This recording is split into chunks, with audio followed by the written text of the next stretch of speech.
बरेली नगर निगम के ward number 36 Joharpur से सभासद पद के प्रत्याशी हाजी नबी शेर खान से आज हमारे संवाददाता ने उनके निवास स्थान पर मुलाकात कर खास बातचीत की। बातचीत के दौरान नबी शेर खान ने बताया कि अब से 20 साल पहले हमने यहां के विकास के जो सपने संजोए थे उनको पूरा करने के लिए हम 4 बार चुनाव लड़े। क्षेत्र की जनता का भरपूर सहयोग मिलने के बाद भी हमारा चुनाव न जीत पाना इस क्षेत्र के पिछड़ेपन का सबसे बड़ा कारण है। नबी शेर खान ने बताया, इस बार हम आखिरी बार हम अपने विकास के सपने को साकार करने के लिए जनता के बीच फिर चुनाव में जा रहे हैं। अगर क्षेत्र की जनता ने हमें सभासद चुनकर भेजा तो क्षेत्र का चौमुखी विकास जिसमें सड़कें, नालियों और इंटरलॉकिंग द्वारा खरंजों का निर्माण कराना और उसके साथ ही पेयजल व्यवस्था, स्ट्रीट लाइट व्यवस्था और सफाई व्यवस्था बेहतर तरीके से करवाना हमारी खास योजना है। नबी शेर खान ने बताया, क्षेत्र के चौमुखी विकास के साथ ही सरकारी योजनाएं जिनमें प्रधानमंत्री आवास योजना, आयुष्मान कार्ड योजना, उज्ज्वला गैस योजना, राशन कार्ड योजना, विधवा वृद्धावस्था विकलांग पेंशन योजना के साथ ही सरकार की सभी योजनाओं का लाभ अपने वार्ड नंबर 36 जौहरपुर की जनता को पात्रता के आधार पर बिना किसी भ्रष्टाचार और बिचौलियों के दखल के बगैर सीधा जनता तक पहुंचाना हमारी प्राथमिकता रहेगी। नबी शेर खान ने बताया, चुनाव के दौरान सभी लोग जनता के बीच रहते हैं, परंतु हम एकमात्र ऐसे प्रत्याशी हैं जो लगातार पिछले 20 वर्षों से जनता के बीच रहकर जनता के कार्य कराते रहते हैं और हमेशा जनता के बीच रहकर उनके कार्य कराते रहेंगे। इसकी जानकारी देते हुए वार्ड नंबर 36 जौहरपुर से सभासद पद के प्रत्याशी नबी शेर खान ने बताया, मेरा नाम नबी शेर खान है साहब और मैं सनैया रानी मेवा कुमार का निवासी हूँ। वार्ड नंबर 36 से जौहरपुर से सभासद का प्रत्याशी। इस बार आपको चुनाव में आने की क्या जरूरत पेश आई इस उम्र में? ये मेरा पहला चुनाव नहीं है, इससे पहले मैं 4 चुनाव लड़ चुका हूँ और इस गांव के, इस क्षेत्र के विकास के लिए जो मेरे मन में या मेरे दिल में जो नक्शा छपा हुआ है, मैं चाहता हूँ कि उस हिसाब से इस क्षेत्र का विकास करूँ। ये मेरा आखिरी चुनाव है और मैं ये चाहता हूँ कि जो मैंने जनता के लिए या विकास के बारे में सोच रखा है अपने जहन में, मैं उस हिसाब से इस क्षेत्र का विकास करूँ और मेरा ये आखिरी चुनाव है। मैं इसके बाद चुनाव तो नहीं लड़ूंगा, मगर जनता की समस्याओं के लिए और इस गांव के विकास के लिए इंशाअल्लाह लड़ता रहूँगा और ये मेरा आखिरी चुनाव है। जनता अगर मुझे चाहेगी तो मुझे चुन के अगर भेजा तो मैं इस गांव का नक्शा ही इंशाअल्लाह बदल लूँगा। विकास का किस तरह का नक्शा तैयार किया है? भाई, मैंने सबसे पहले मेन रोडों के बारे में सोचा है, जैसे काशीराम कॉलोनी है, वहाँ के रास्ते हैं, नई बस्ती है, वहाँ के रोड जगह है, कच्चे रोड है, कच्ची नालियाँ हैं जिसमें लोगों को बड़ी समस्याएं हो रही हैं। और हमारे वार्ड नंबर 36 के मोहल्ला सनैया रानी से मेवा कुमार से जाने वाला रास्ता तिलियापुर, जौहरपुर, मथुरापुर के लिए जो रास्ता है वो बिल्कुल कच्चा टूटा फूटा रास्ता है। हमारे गांव से जाने वाला रास्ता घुंसा के लिए, घुंसा से हाईवे के तरफ जाने वाला रास्ता है, बिल्कुल कच्चा और बेकार रास्ता है। हम सोचते हैं कि अगर जनता ने हमें चुना तो हम इन रास्तों को रोड से मिला के पक्का कराएंगे और इसमें जनता की समस्याओं को दूर करने में अपना पूरा सहयोग करेंगे। अगर जनता ने हमें चुना तो हम इस नक्शे को बदल देंगे बिल्कुल इंशाल्लाह। नाली, रोड जैसे काम जो है विकास के, जो मैंने पहले कराए हैं, ये मैं आपको बताना चाहूँगा। सबसे पहले मोहन लाल मंत्री थे उस टाइम, मैं हमारे कब्रिस्तान का रास्ता जो था बिल्कुल बहुत ख़राब था, जिसमें कीच और पानी की गड्ढों की वजह से बहुत ज़्यादा परेशानी होती थी। मैंने मोहन लाल मंत्री जी से कहा, मैं उनके मेरे बहुत जाना आना रहता था, उनसे मेरे बड़े अच्छे संबंध भी थे। मैंने उनसे कहा तो उनने मेरी कहने पे गांव के कई रोड पास करे और बनवाए और मैंने उसमें बड़ा सहयोग करा लोगों का। उसके बाद सपा की सरकार आई, विधवाओं की पेंशन, समाजवादी पेंशन, मैंने करीब 250 औरतों की पेंशन, लोगों की, गरीबों की पेंशन बनवाई। उसके बाद तोमर साहब से संपर्क हुआ, तोमर साहब के संपर्क से मैंने 10 रोड सीसी कराए अपने गांव में, अपने मोहल्ले में। उसके बाद पल्ली मस्जिद पे, छोटी मस्जिद पे हमारे यहाँ बड़ी कीच थी। लोगों ने मुझसे कहा, मेंबर साहब, मैंने भाई आपने मेंबर बनाया जी, वरना मैं कुछ भी कर सकता था। तो ही तोमर साहब ने कह के तोमर साहब को बुलाया और भाई को लेकर आया और मैंने 8 रोड पास कराए, जो आज मस्जिद का रास्ता बिल्कुल साफ सुथरा है।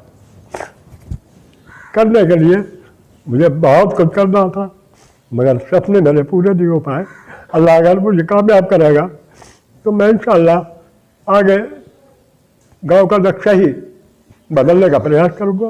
आपके वार्ड नंबर 36 में देखा गया है कि अधिकतर खंभों पर लाइटें नहीं हैं और अंधेरा है। जी बिल्कुल, इस व्यवस्था को किस तरह आप बेहतर करेंगे? बिल्कुल सच बता रहे हैं आप।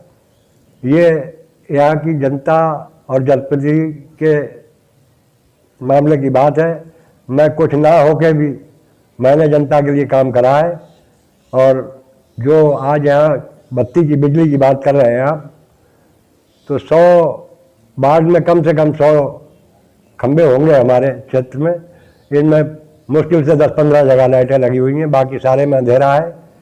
और अगर जनता ने मुझे चुना तो एक खंभे पे एक लाइट लगी होगी और पूरे गांव को अंधेरे की जगह उजाले में रोशन कर दूंगा इंशाल्लाह। जनता से जानकारी मिली है कि यहाँ पर पीने के पानी की व्यवस्था बिल्कुल नहीं है। जिसका पानी जो लोग पीते हैं वो उनके अपने घरों के नलों का पानी है। तो इस व्यवस्था को आप कैसे बेहतर? जी बिल्कुल सही कहा बोला आपने। ये 20 साल से जो सभासद यहाँ पर हैं या विधायक हैं, ये सारी जिम्मेवारी उन लोगों की थी। उन लोगों ने आज तक इस पर कोई गौर नहीं करा। मैं आपसे वादा करता हूँ कि अगर मैं चुन के नगर निगम में पहुँचता हूँ तो मैं इसका 100 में 100% प्रयास करूँगा और हर घर के लिए शुद्ध पानी की व्यवस्था का इंतजाम करूँगा इंशाल्लाह। आपके वार्ड नंबर 36 में लोगों से जानकारी भी मिली है और हमने मौके पर भी देखा है कि जगह जगह कूड़े के ढेर हैं, नालियां बंद हैं, डिप टूटे हुए हैं, पानी भरा हुआ है और खास तौर से स्कूल जाने वाले बच्चों को बहुत परेशानी होती है। इस व्यवस्था को आप कैसे बेहतर करें? जी बिल्कुल, आप बिल्कुल सही का बता रहे हैं। ये मौजूदा पार्षद की जिम्मेवारी है। अब आने वाले टाइम में अगर जनता ने मुझे चुना तो मैं हर मोहल्ले के 2 आदमियों को ये जिम्मेवारी दूंगा कि वो अपने मोहल्ले की सफाई व्यवस्था के बारे में मुझे बताते रहे और वहाँ कर्मचारी लगा के वहाँ के कामों को दिखवाऊंगा और करवाऊंगा। हर मोहल्ले में जौहरपुर में अलग 2 आदमियों की जिम्मेवारी होगी, तो सनैया में अलग होगी, सर्वोदय नगर में, काशीराम कॉलोनी में अलग होगी। मेरा ये मकसद रहेगा कि पूरे वार्ड में जनरल तरीके से सफाई हो, जनरल तरीके से लेबर की अगर कमी है तो अधिकारियों से कहकर उसकी पूर्ति कराई जाएगी। प्रधानमंत्री की एक योजना है, प्रधानमंत्री आवास योजना। जी। और इस योजना का मकसद प्रधानमंत्री का ये है कि हर गरीब के सर पर छत हो। तो उस योजना में कितने लोगों को यहाँ पर आवास मिले हैं और क्या स्थिति है? ये वैसे तो यहाँ की जो जनप्रतिनिधि हैं, विधायक हैं या सांसद है या सभासद है, ये जिम्मेवारी उन लोगों की ज़्यादा है। ना हो के ये फिर भी मैंने 10 लोगों के 2-2.5 लाख रुपए का उनका वो दिलवाया है और उन लोगों के मकान बने हैं और वो लोग आज चैन से सुखी चैन से रह रहे हैं। कुछ लोगों के अभी अधवने हैं, जिन लोगों के बाकी पैसे नहीं आए हैं।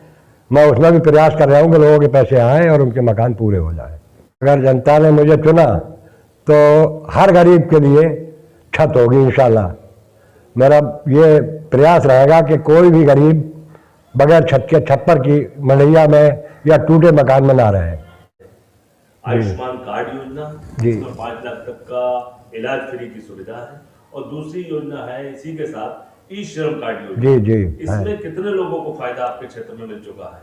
देखिए साहब, मेरे गांव में लोगों के ई श्रम कार्ड, आयुष्मान कार्ड नहीं बन पाए थे, तो मैंने अपना प्रयास करके ई श्रम कार्ड का अपने यहाँ कैंप लगवाया और लगवाने के बाद कई 100 लोगों के ई श्रम कार्ड और आयुष्मान कार्ड बनवाए। जो आज बाकी रह गए लोग, अगर जनता ने मुझे चुना तो मैं सभासद बना तो बाकी लोगों के भी श्रम कार्ड और स्मार्ट कार्ड बनवाने की पूरी कोशिश करूंगा इंशाल्लाह। और वो खास तौर से गरीब महिलाओं के लिए है जो चूल्हे पर रोटी बनाती हैं, लकड़ी जलाती हैं, कंडा जलाती हैं। तो इस योजना में एक गैस सिलेंडर और एक चूल्हा जो है सरकार की तरफ से फ्री दिया जाता है। इस योजना का लाभ कितने लोगों को मिला है? इस योजना का लाभ हमारे यहाँ चंद लोगों को मिला है, बाकी आने वाले टाइम में अगर हम सभासद चुन के आते हैं तो हम हर घर में जहाँ लोग चूल्हे पे लकड़ी जला के रोटी बना रहे हैं उन लोगों के लिए प्रयास ज़्यादा से ज़्यादा ये करेंगे कि सारे लोगों को गैस चूल्हा सरकार की तरफ से मिले। जनता से जानकारी मिली है और एक बड़ी समस्या भी है यहाँ की, और वो समस्या है राशन कार्डों को लेकर कि 25-30% लोग ऐसे हैं जिनके राशन कार्ड नहीं बने हैं। 10 से 15% लोग ऐसे हैं जिनके यूनिट पहले 2 थे, आज उन परिवार में 5 सदस्य हैं, यूनिट नहीं बढ़ पाए। और एक और समस्या है कि कोटे की दुकान जो है वो यहाँ से लगभग 2.5-3 किलोमीटर की दूरी पर है, उससे भी लोग बड़े परेशान हैं। तो इस समस्या का समाधान आप कैसे करेंगे? जी, ये बात बिल्कुल आपकी सच है कि 30% लोगों के कार्ड आज भी नहीं बन पाए हैं। मैंने प्रयास करा लोगों का, मगर वो मैं कामयाब नहीं हो पाया, क्योंकि मैं कोई जनप्रतिनिधि नहीं, कोई नेता नहीं, समाज के एक सामाजिक छोटी पूंजी का आदमी हूँ, इसलिए मेरी बहुत पे ज़्यादा लोगों ने गौर भी नहीं करा। अगर इंशाल्लाह मैं सभासद चुन के जाता हूँ नगर निगम में, तो मैं जिन लोगों के राशन कार्ड नहीं बने हैं या जिन लोगों के यूनिट नहीं चढ़े हैं राशन पे, उन्हें चढ़वाने का पूरा प्रयास करूंगा। और रही राशन के दुकान की बात, तो मैं सभासद ना होते हुए भी मैंने राशन की दुकान के लिए अपने मोहल्ले में लाने के लिए बहुत प्रयास करे हैं, इसके मेरे पास सबूत भी है। और इंशाल्लाह अगर मैं सभासद चुना गया तो गांव की जनता को 2.5 किलोमीटर ना जाके गांव में अपने मोहल्ले में राशन मिलेगा, ये मेरा पक्का वादा है 100%। और वो है पेंशन को लेकर, विधवा, वृद्धावस्था और विकलांग पेंशन। काफी लोगों की पेंशनें बंद नहीं पाई हैं और अधिकतर लोग ऐसे हैं जिनकी पेंशनें बंद गई हैं और वो बंद हो गई हैं, नहीं आ पा रही हैं।